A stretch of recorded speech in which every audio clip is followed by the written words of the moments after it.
We will continue our coverage of President Barack Obama's statements on Iraq. We have a whole lot more to go here before we hit 3 o'clock Eastern Time with a lot more panels and a lot more folks weighing in.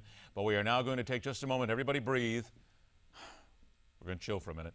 This Sunday, we will gather to celebrate Dad, that guy who in many cases embodied each of us with incredible wisdom such as, you going to get a haircut anytime soon?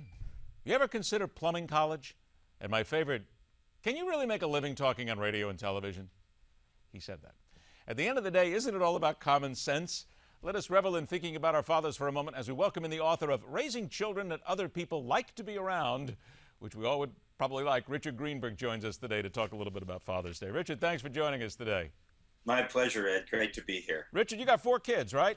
Yeah. How many of those things have you said to them? Well, certainly not wanting to be a plumber, but I'm sure there are 2 or 3 things that you have said to your kids over and over again to try and drill into their heads that you hope at least something sticks with them, correct?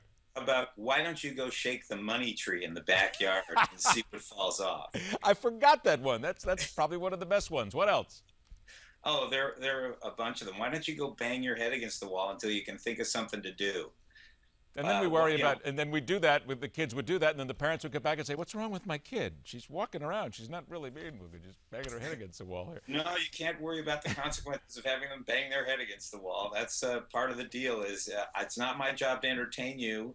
I'm sure you can find something to do if you just put your mind to it. All right, so you've basically hit everything, and I'm sure we've got people in the control room and around the globe now going, I heard it, been right there. So exactly. The book is Raising Children That Other People Like to Be Around. I got to tell you, the first thing that comes to my mind is, how do you do that? Well, I think, it's interesting. You keep your expectations very local. So you have basic expectations of basic values. So you want your children to be truthful. You want your children to take responsibility. You want your children to be respectful. And I think you want to teach them to be grateful and happy and pleased with what surrounds them in their lives. And if you can give them that foundation, then what's going on in the world doesn't shake them up so much. We heard for a long time that parents needed to be friends with their kids. Do you ascribe to that? No, I am friends with my children. We enjoy a very loving and close relationship. They trust me, I trust them. But I believe it's my job to have their back. And as a result, if, my children are grown now, so if they're having drinks, I'm not having drinks.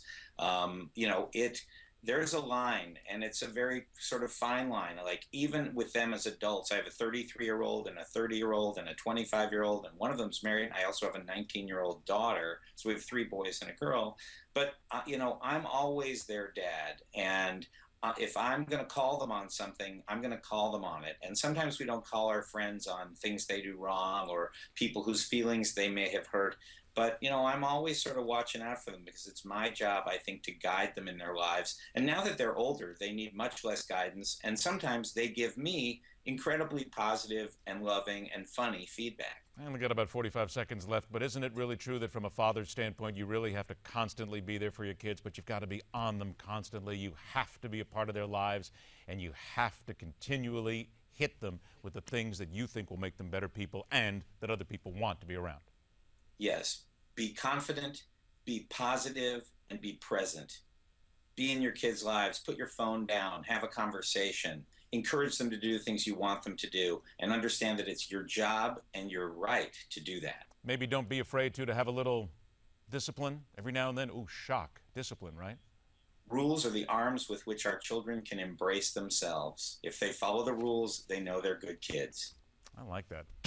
Fortunately now, I never had children, so everybody's going to say, well, at least I know now how to do things right. The book is Raising Children That Other People Like to Be Around. Richard Greenberg, thanks so much for joining us today. From all of us here to you, a very happy Father's Day, and thank you for bringing some wisdom forth to the parents of the world. Thank you, Ed. Take care. You also as well. And I will not get away. I'm going to say it a few million times probably before the show is over. Edward Sr., my father, a very happy Father's Day. Greatest man I've ever known. And of course, to yours as well. And a happy Father's Day to you. We'll come back because here on Midpoint, we question everything.